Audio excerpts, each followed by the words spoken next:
우리가 어제부터 시작했는데요. 이제 2주간 여러분들이 깨어서 주님 앞에 나오실 때 하나님께서 우리의 기도에 반드시 은혜를 주실 줄로 믿습니다. 오늘 우리가 읽은 말씀 다니엘 이야기 중에 가장 유명한 이야기 중에 하나입니다.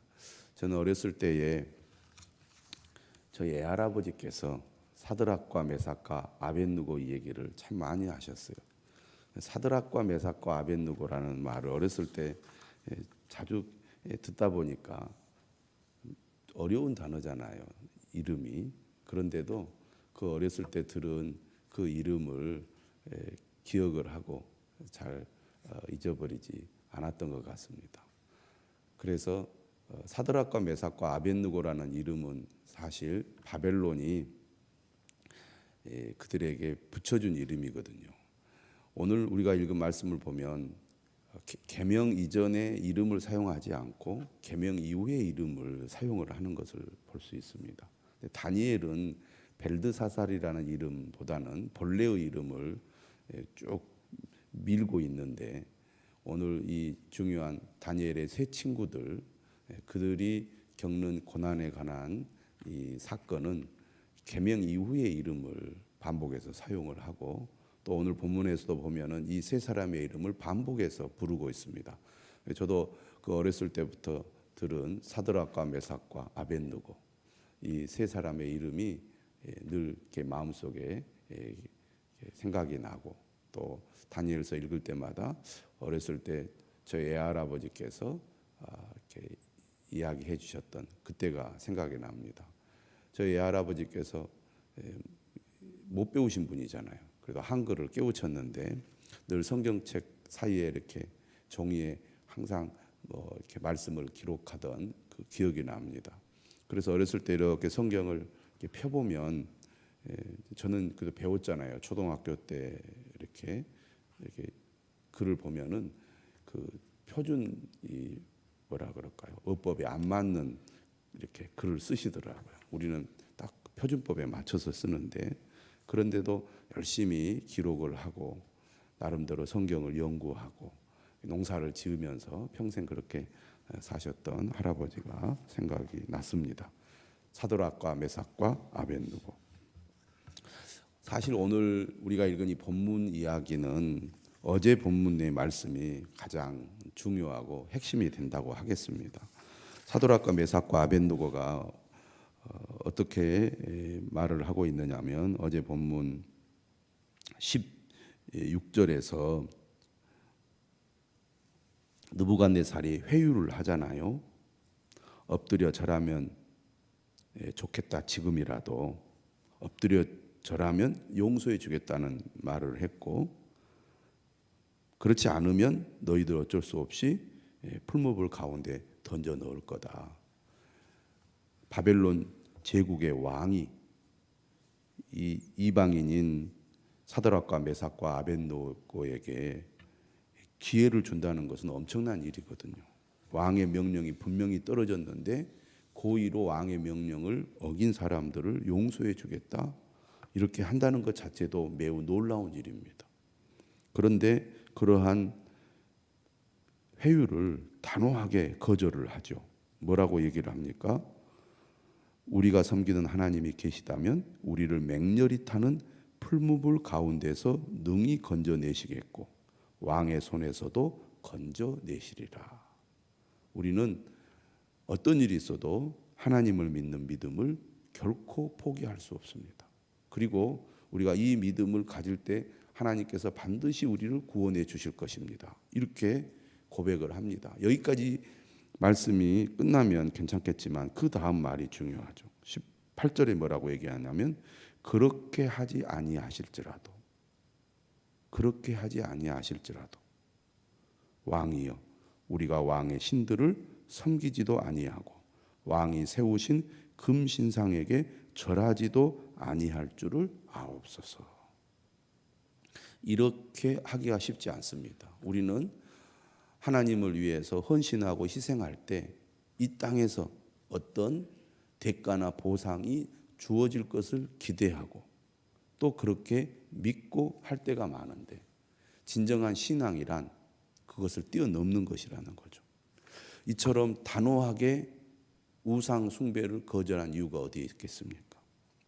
이들이 어렸을 때 포로로 잡혀왔잖아요. 그들의 인생에 얼마나 큰 절망을 느꼈겠습니까? 그리고 그들은 바벨론의 포로로 잡혀온 이후에 그 나라가 완전히 멸망하는 것을 목격했습니다. 그들이 마음속에 결심한 게 무엇이었겠습니까? 왜 이 나라가, 이 민족이 이렇게 비참하게 망할 수밖에 없었는가? 성전은 무너지고 백성들은 포로로 잡혀오고 미래가 없는 민족이 되고 말았는가? 그것은 하나님을 거역하고 우상을 숭배했기 때문이다. 그들이 그러한 이 사실을 너무나 분명히 알았기 때문에 국가적인 멸망과 민족 해체를 초래한 우상 숭배의 죄를 결코 범하지 않겠다. 차라리 죽음을 선택하겠다. 그렇게 그들이 결심한 것입니다. 그러니까 그리 아니하실지라도라는 말은 순교적 신앙을 나는 따르겠다는 것이거든요. 그러니까 우리가 신앙생활하면서 내가 열심히 믿고 열심히 기도하면 하나님이 이 땅에서 내게 복을 주시지 않겠는가 하는 그런 바람을 가지고 우리가 주님 앞에 나올 때가 많은데 진정한 믿음은 그것이 아니라는 거죠.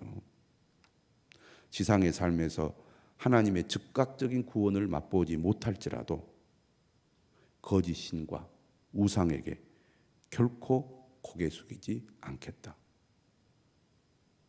그런 믿음으로 그들은 불 속으로 뛰어들어간 것입니다. 차라리 내가 죽겠다는 거죠. 요즘식으로 표현하면 이런 겁니다. 무릎을 꿇고 살기보다는 서서 죽기를 원한다. 진정한 신앙의 절개가 무엇인가? 비굴하게 살지 않겠다는 거죠. 차라리 내가 이 땅에서 죽는다 할지라도 하나님을 향한 믿음을 결코 포기하지 않겠다. 여러분, 우리가 신앙생활 하다 보면 박해를 당하더라도 타협 없이 돌진해야 할 때를 만나게 됩니다.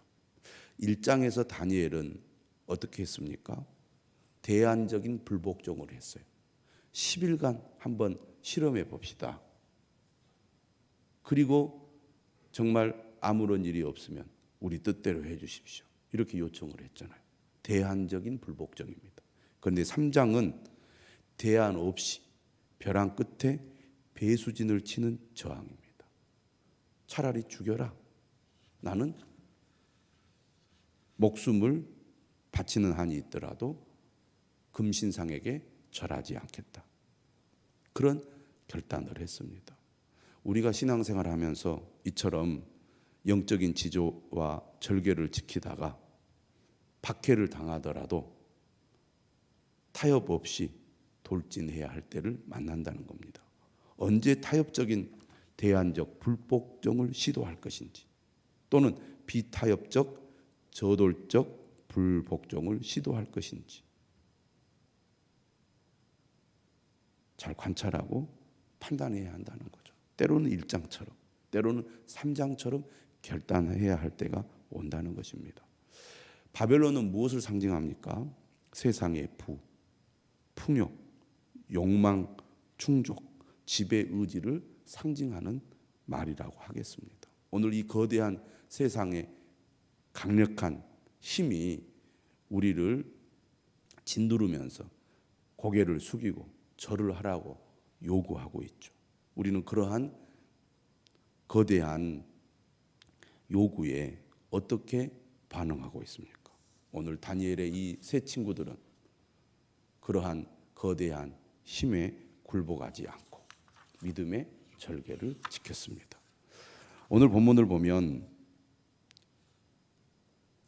느부갓네살 왕이 회유를 하죠. 부드러운 말로 지금이라도 금신상에게 절을 해라. 그런데 단호하게 거절하니까 오늘 본문 느부갓네살 왕이 어떻게 반응합니까? 분이 가득하여, 그래서 분이 가득하여 분이 가득하여 사드락과 메삭과 아벳느고를 향하여 얼굴빛을 바꾸었다 그랬습니다. 이 악한 세상은 순응하는 자에게는 관대하지만 불응하는 자에게는 한없이 잔혹합니다. 그러니까 우리가 세상과 타협하며 살면 훨씬 편하고 좋습니다. 그런데 이 악한 세상 속에서 믿음의 절개를 지키고 말씀대로 살려고 하면 그만큼 우리에게 큰 저항이 오기 때문에 그것을 견뎌내기가 쉽지 않은 거죠. 그런데 오늘 이 세 친구들은 어떻습니까?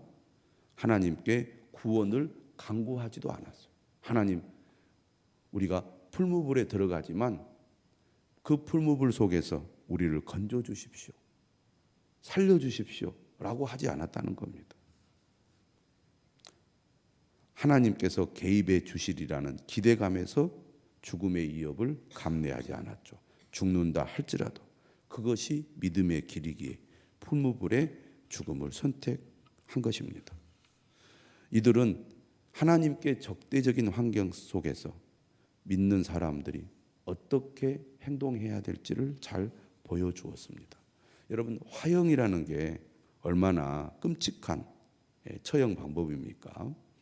그런데 이스라엘을 포함한 고대 근동에서 이 화형이 제한적으로 사용이 되었습니다.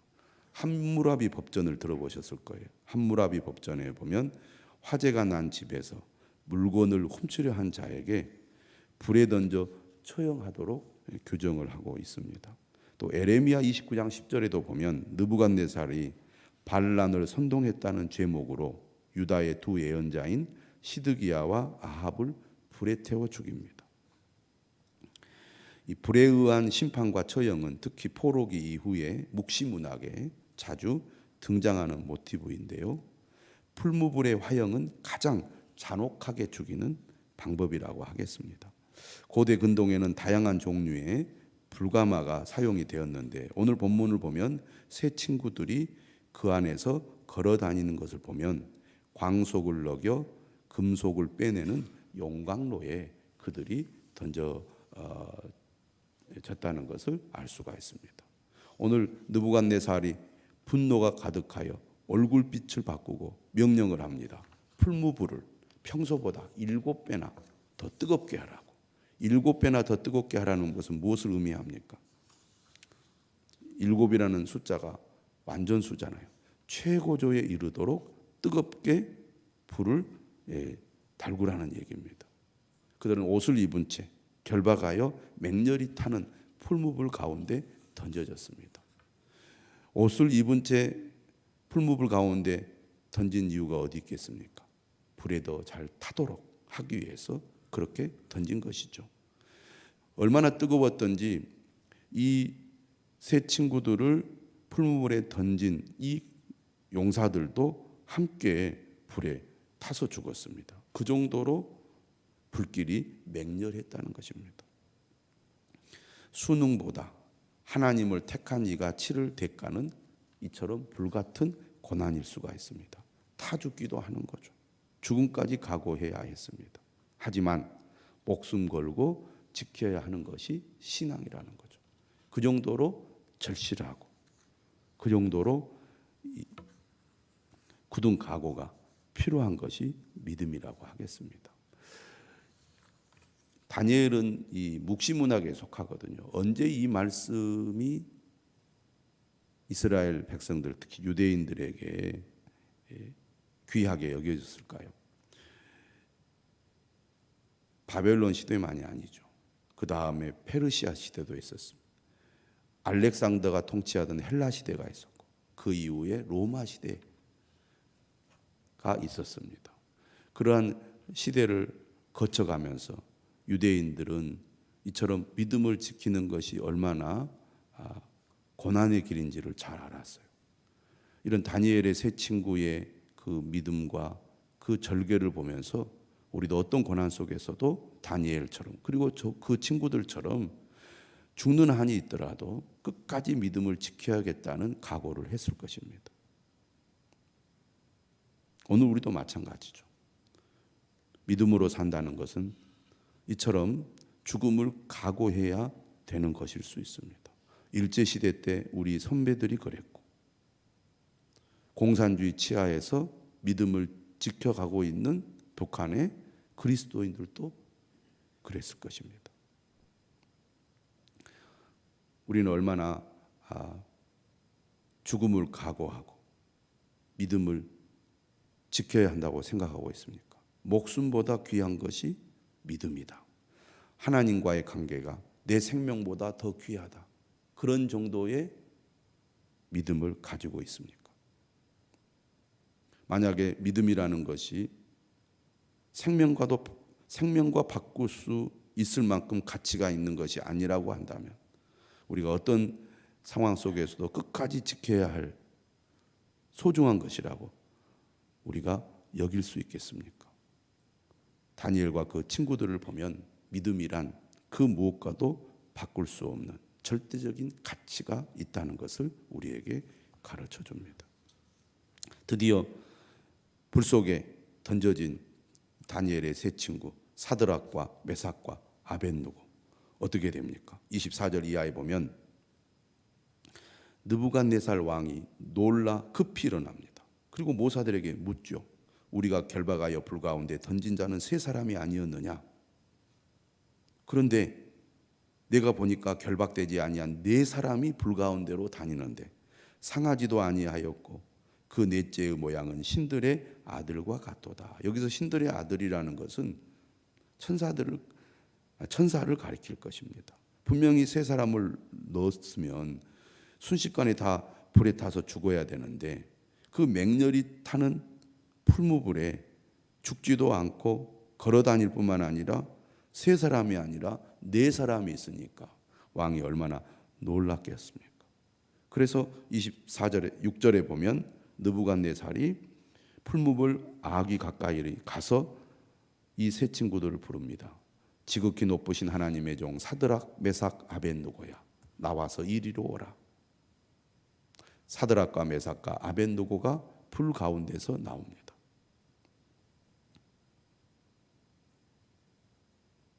그리고 27절에 보니까 총독과 지사와 행정관과 왕의 모사들이 모여 이 사람들을 보니까 불이 능히 그들의 몸을 해하지 못하였고 머리털도 그을리지 아니하였고 겉옷빛도 변하지 아니하였고 불탄 냄새도 없었습니다.